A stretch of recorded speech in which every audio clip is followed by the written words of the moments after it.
Hey, John here. Let's look at how arrays are stored in the memory when your program runs, okay? So what have we done here? We got the usual IO stream. I also have this header for hex dump. Let's add the C standard int, okay? And I have a little library function I wrote called hex dump. We don't need to concern ourselves with that right now. And what we'll see is it prints out things in hex. It does memory dumps, so we can see what the arrays look like inside the machine, okay? So let's look and see what happens when we create an array of 10 elements that are each 16-bit integers, right? So each one of these is 2 bytes in size. We have 10 elements, so this size of here, we'll get there in a second, size of A should be 20 then, right?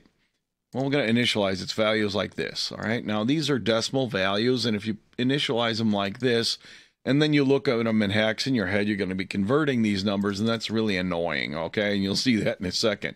So I created another array, which is basically the same thing, but instead of sending them to decimal values, I send them to hex values. These will be much easier to recognize when we're looking at the memory dumps, okay? Here's now an array of unspecified size that holds characters. We know that characters are 8 bits, then 1 byte each. We initialize it to 4 items, therefore it's going to have 4 elements. So I don't have to put the 4 in here because I gave it 4 elements. The compiler knows, all right? Now you know you can also create a character array with an unspecified size and initialize it to a C string, a literal string, okay? But be very careful when you do this, because this thing has 6 bytes in it. There's 1, 2, 3, 4, 5, and the 6th element will have a null terminator after this O, and we'll see that in a second when we look at the memory contents. So what do? We come down here and we say, well, how big is A? How big is B? How big is C? And how big is D? Let's just run this part of the code right now. Let's compile it and run it and just make sure that we're all on the same same train here. Okay, so let's go ahead and look at this thing. I run my program. It prints out the size of A, B, C, and D, and that's exactly what we would expect it to do, all right, based on the source code I'm looking at right here. Alrighty, so far so good. Now what happens? What am I doing down here? Well, I print out this heading and I say, well, what do? I skip a line and then I say int 16t of A10, I skip a line, and then I call this hex dump function. Well, what this is going to do, hex dump takes a pointer, and then it takes a number of bytes. So this is why we need to use size of sometimes, right? This guy here will dump out 1 byte at a time in memory using the canonical format in hex with the ASCII stuff on the right, so we can see what we're looking at. And it'll print 20 bytes. Then down here, it'll do the same thing. It'll write a header out that says, hey, here's 10 elements of B, and it will print out all of the bytes, the 20 bytes representing that B array. Then we'll print out C, and we will print out the 4 bytes representing that array. Then we'll do a D, and we'll print out the 6 bytes of D. Now, we already ran it, so here we go. Let's look at A here. Now, why is this weird to understand? Well, if you're looking at it expressed in hex, you know, a hexadecimal 0, this is the first element of the array, right? The each element takes 2 bytes, so you can see these byte pairs. Here's the second element, and the third element, and the fourth element, okay? Now, the first element was 0. So that makes sense. 0 in hex is the same thing as 0 in decimal, which is the same thing as 0 in binary. All number bases that have, when you express 0, it turns out it's always 0. 1 is always 1. But once you go beyond that, then you have to worry about carries and stuff like that. Well, in hex, hexadecimal B is an 11 in decimal, all right? So that's why this one is kind of difficult to see. Look down here. Okay, remember when we initialize the value of B, I said hexadecimal 0, hexadecimal 11, hexadecimal 22. I don't really care what these values are because this program is not processing data, but it would be nice for our demonstration purposes to look at what we see inside the memory to have something that we immediately recognize, oh, that's the element, you know, this element right here of that array, okay? Now, and that was what we have. There's my hex 1, 1, and my 2, 2, and my 3, 3, and so on. But look closer. Here's the first element of our array. This is B sub 0. And we set it to 0, so we'd expect that. B sub 1 is these 2 bytes right here. Here's B sub 2, B sub 3, and so on. Now, if I set it to a hexadecimal 11, how come it's backwards, right? Well, surprise, the Pentium is a little endian machine. So all the bytes are stored in memory backwards from what you would expect them to be. That's why the 11 up here, when you convert it to hex, I happen to know, that's a 000B in hex. So these bytes are flipped around. So if you're going to look at memory dumps to analyze the values of your objects, you need to be aware of how they're encoded and how they're stored, right? So these are all hex values, and they're stored in little endian. All right, if these were, 32-bit integers, there would be 4 bytes each, and they would still be stored little endian. And this would still be an 11 here, but they would be more, followed by 3 bytes of zeros because they would be larger. All right. Now here's what is this thing? This was, remember, the C array. Let's take another look at it again. It was just an array of characters, and I set it to 67, 83, 67, and 73. Just set some values in there. Now, I did that on purpose because I happen to know that those are the codes for these characters over here. Now, in this hex dump, it's kind of weird because why is it printing it over here and over there? What's up with that? Well, the canonical form for hex dumps is to start printing each line at an address whose a multiple of 16, or in hexadecimal, a multiple of 10. Now, if I wanted to start printing out values starting at, blah, blah, blah, blah, blah, here, BC0E, that would be this byte right here. And this would be blah, blah, blah, blah, blah. BC0F would be the byte right there, and so on. Now, because these are single characters, this whole endian thing has nothing to do with reversing anything. That's why you can see these in order. So the first byte is here. This is, C sub 0, C sub 1, C sub 2, and C sub 3. All right, no big deal. Here's then the other one that I set to hello. And remember, I told you when you have a literal string with double quotes around it, there will be this null terminator at the end of it. Okay? Now in hex, these are the codes that represent the letters of the alphabet on the machine we're using. If you were on a mainframe, it would use a different character set. It's called EBCDIC. These codes would be different. Okay? So again, we're dealing with portability issues there, but you got to be aware of this. If you ever have a weird problem and somebody gave you data from a foreign system and didn't bother to tell you what it was, sometimes it's really nice to just dump it out in hex and just have a look-see at it. You could recognize, if you see a bunch of 6s and stuff like that in your data, that should be text. If on the other hand, it should be text, but you don't see codes that look like these, and it certainly isn't printing out over here, interpreting it as text, you should go and look up other encoding systems like Baudot and EBCDIC and stuff like that, because it might be encoded in a different way. And there's tools around for converting such things. Anyway, that's a big tangent side note there. But this is how memories end up getting laid out in memory, okay? One element after another. The 0th element comes first, then the element number 1, and so on, all right? Now let's look at some other things. Let's just change this to an int 32. And let's set this value just so it's interesting. All right, let's set it to a 1, 2, 3, 4, 5, 6, 7, 8. In hex, 8 digits in hex is 32 bits. All right, let's see, just to confirm this whole little endian thing. Let's just run it one more time. Have a nice look-see in here. See this guy right here? See how it's backwards? See how the whole array is bigger than it was before? It still has 10 elements, but now they're all 32-bit values. So each one of them now is 4 bytes each. And you look up here, and size of B used to be 20 if we scroll up here. Right? And it looked like this.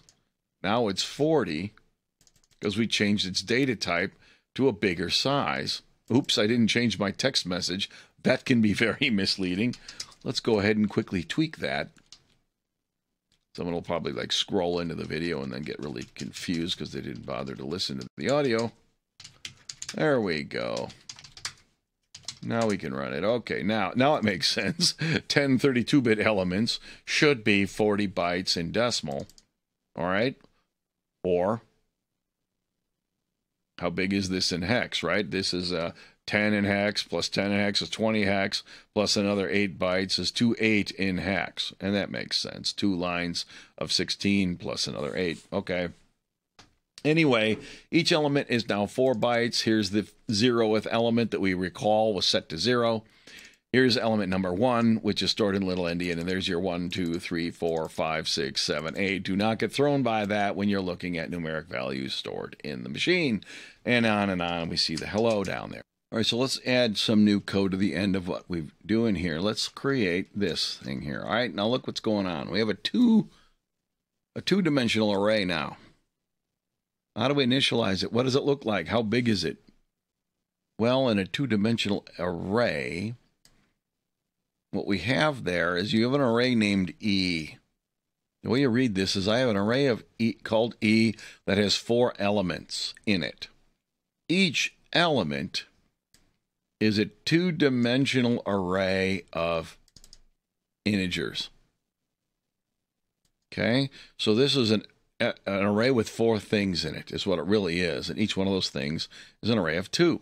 So let's go ahead and look at how we would initialize that. Well, this here would be the first element of E, all right, in this dimension here. Here's the second element of E, third one, and the 4th element of E, each one of those elements being an array in itself. So when you initialize an array and you got these curly braces like this, you put the elements inside there, right? So we have an outer set of curlies, and each one of the values is itself an array. So this is how you would initialize all of the elements of this array. Ultimately, there's 8 total elements in this two-dimensional array. So if we run this now, we print out its size. I made the array simply an 8-bit integer to make it easier for us to see what's going on here.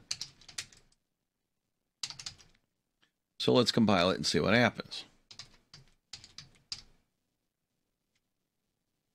All right. Size of E is 8. We printed it out at the bottom. Okay. Let's put a blank line in here and make this a little bit more readable for us. Okay. All righty. Now what do we want to do? Let's look at how it's stored. And then let's look at how we use it, all right? We just simply say hex dump E, size of E. We might as well put our same message like we've been doing all along in here. E like so, right? All right, we run it again, and now we've got this thing going on. So here's our size of E is 8. There's a new heading, and it says, oh, here you go. Here's your array. And here are the values in the array. 0, 1, 2, 3, 4, 5, 6, 7, 8. Okay? Notice the order in which these things are stored in the memory. Well, this is because the first dimension has all of its elements stored in order, just like they did up here. These were all stored in order, from the 0th element to the n-1th element over here. Okay, in this case there were 9. These are only 1 byte each, so they're much easier to see. And of course I put small values in there so the hex stuff doesn't cause us any real confusion. So we can clearly see the order in which these things are stored. Now, what if we want to use this? What if we wanted to print this thing out? All right, let's say I say for what? Int I is 0, I less than 4. Plus I, and inside this loop I can put another one. Int, j equals 0, j less than 2, plus j, and we would then do what? Let's go ahead and put some curlies in here so we have a nice printout, and we print it out in a rectangular form. So each one of the J items, obviously there's your 4 and there's your 2. Those represent these 2 dimensions. So what we're going to do is we're going to call each element in this dimension a column, and each element in this dimension a row. Okay? So what are we going to do? We're going to say standard C out. We're going to just print the value here. Let's go ahead and do a set W to what? Let's make each one of them 4 characters long, and then we're going to print the value. So how do I do that? I say E open. I want the ith row and the jth column. All right. And when I'm done with my row, I'm going to print a carriage return so that I get a nice rectangular output. Like so. And we don't have to play any real games here because we're going to just brute force dump the whole thing in a rectangle. Now that I use set W, I need to make sure I have the IO manip header in here. Right, okay. And we can run it again. So what happens here? I got a whole lot of nothing. I obviously screwed it up. What did I do wrong? Well, what we're seeing here is a demonstration of one of the possible problems you can run into if you use standard in for 8-bit values, because this is really a 1-byte value, right? And if you print using the insertion operator on the cout standard output stream, it thinks these are supposed to be characters simply because they're 1 byte long. So in order for this to print out right, we have 2 options. We can either not ever use 8-bit integers, or we can cast this to some other value just for the sake of printing it so that cout doesn't get confused. Now you can brute force cast it to a C type like this, or rather int like a 16T, or a 32-bit integer or something like that. This will cause the compiler, when it sends this value to the insertion operator, to convert it to a bigger sized thing so as not to confuse cout. I'd like to say I did this on purpose just to show you, but I did it by accident. I fall prey to that every now and then myself. So anyway, it's a good lesson because you might do this yourself and get incredibly confused. Anyway, that's what's going on due to operator overloading. We may talk about that later in this tutorial. Anyway, here are the values of that array, right? The 1, 2, 3, 4, 5, 6, 7, 8. So the rows are the first dimension and the columns are the second dimension. Now let's make sure that we're all really clear on something. These are how arrays work, or in particular 2-dimensional arrays, work in C and C++, all right? This is how they're stored. This is what we call row major order. That means that the first index represents a row, all right? See this here? There's 4 rows of 2 columns. Now, the way we store these in memory, I would argue, makes perfect sense in C because of how I described earlier. E is a 4-dimensional array of a single-dimensional array that has 2 elements of type int 8. Okay? There are other languages that operate in column major order. Okay, where you would do something along these lines, but when you look at them in memory, like you do this one here, you can see clearly these are in row order. Here's your first row, comes before the second row, comes before the third row, and so on. And when we do the next loop, you can clearly see that's what we did when we printed them out here. Now I know what you're saying. Who cares, right? Just change these indices around if you want to, traverse the thing in the other dimension, in the other order, right? You can, all right? But the reason this is somewhat important is when you have to deal with things like pointers or you want to optimize your code. As a side note, machines are designed to be optimal to read memory in order, okay? If you did something crazy like process this element, then this one, then this one, then this one, then this one, or you did this one, and then that one, and then that one, and then that one, and then came back and did this one, and this one, and this one. You know, when there's many, many elements, and or especially as these things are physically larger, like if these are double precision floating point numbers, what'll happening is the CPU starts fetching this, and then it realizes, oh, the guy doesn't want that, and then all of a sudden it says, oh, but I need this one, and so on. It'll have to make essentially 2 passes through the machine memory. You could write a program that will do this in these 2 different orders, and it will take a different amount of time to run because of how the way the memory is organized and how the CPU is optimized, all right? So you need to keep in mind, if you care about your performance, what's going on. Okay, so this is a 2-dimensional array. This is how these things are stored. This particular machine is little endian, so if we did a 16-bit value this time, if I did this, we no longer need, you know, that cast, so I'm going to comment that out and then remove it, just to show you that that's why this thing was messed up. And we'll also see that the array now in memory is bigger, okay? We can see now when we dump out the array E, it's twice as big as it was up here. Up here it was only 8 bytes long. Now it's a whole 16 bytes long. And coincidentally, it just so happens to start on a multiple of 16, so it's a cleanly printed out in one single line in our hex dump, and you can easily see all the values in there. And here's the first value, and yes, you can see the bytes are backwards. The value is in hex 0001. The second element is 0002. And I know what I just said about the order in which the CPU runs, okay? It still holds true, but on a little endian machine, it actually reads it forward and then flips them around. Let's not get into that for this dialogue. That's what the thing really does, all right? So, and again, this is a row major order of a 2-dimensional array, all right? What do you suppose happens if we have a 3-dimensional array?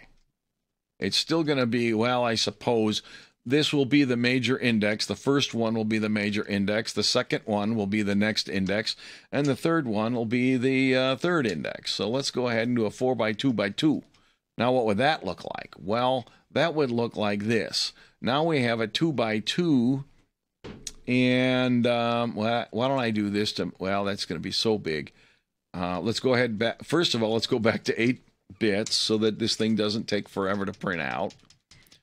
And now what we have are another set of nested curlies. Okay, let's just delete this whole thing and type it in again so that I don't have to edit it and confuse myself as I go.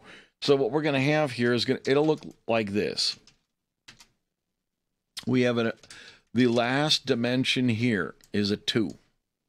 Therefore, the innermost dimension when we initialize these values will have curlies that look like this. Okay? And because we're going to have 4 of those, the whole thing would look like this. Again, if we initialize this array, right? So we have 4 elements, each which is an array of 2 arrays, each of which has 2 elements in it. So there's going to be 4 of these things in here. 1, 2, 3, 4. All right, I don't want to type that mess in. Let's just write a program to initialize this array instead of deal with all that mess, okay? So how are we going to do that? Well, you do it the same way you print it out, but you just simply set the values instead of read the values. All right, so you're going to have an I, then you're going to have a J that goes on the next index. Then there will be another one. Let's call this one K. Just grab the next letter in the alphabet. And by the way, the reason everybody uses these letters is because before any of us were born, there was a language called Fortran that was designed such that any variable whose name began with an I, J, or a K was implied to be an integer value. So anybody that had loops and counters that needed to count using integers would have to have variables that started with I, J, and K. And the single letter variables were the nondescript ones that we just use as indices. So there's a bit of trivia for you. So let's set the E array, the values, okay, to each of these indices. All right, let's just set the value I, j, and k. Each one of these things we'll just simply set to what? The k value or something like that. Then all of them will be 0, 1, 0, 1, 0, 1, and that'll be difficult to notice and recognize. If we did something like j times 10 plus k in here, now what will happen is in decimal, the value would be, what does j do, right? It goes 0 and 1. So it'll go 0 plus k, and then it'll go 10 plus k. If we then put the I in here times 100, like this, each one of these would be, you know, logically, it would be a 3-digit decimal value. And you could see in these values a mathematical relationship back to these dimensions of this array. All right? This is, in my opinion, a halfway decent way to generate test data, so you can recognize that you're printing the correct element out as we go. So now let's go ahead and do this and add our extra dimension. All right? What are we going to have? An I and a J. Now we're going to have a K. Now, of course, we don't have a 3D monitor.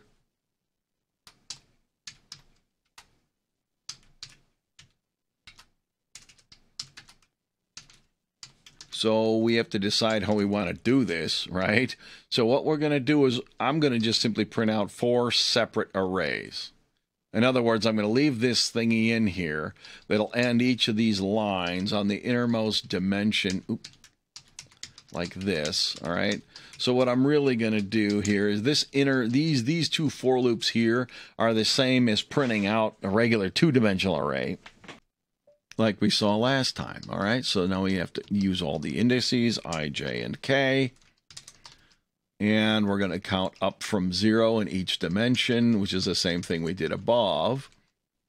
And when we're done printing each one of these 2-dimensional arrays, I'll put an extra blank line. So what we're going to see is 4, because of this index here, the most major index here. There'll be 4 arrays, each of which is a 2-dimensional array of j by k elements, which is a 2 by 2. All right, so let's go ahead and run this. And we see a lot of garbage because I changed the data type back to an int 8 without thinking, right? Let's go back to a 16 because I don't want to do the casting and all that again. Normally you don't use 8-bit integers anyway. That's not the most typical thing. Here's the array up here, and if we peek inside closely, what happens is there's the first element of the first, sub array, the second one here. So this whole thing is one element of the top level, right? See the 0A right there? In hex, that happens to be a 10. So this is the second row, right? That's these values here. A and B are 10 and 11 in hex, all right? So this whole thing here represents this whole 2-dimensional array. This over here is 64, I happen to know is 100. 65 is one more than that, so that would be a 101. You can see that's these 2 elements here. So this whole mess here is this whole array here, and we'll see that that continues on just like this, all right?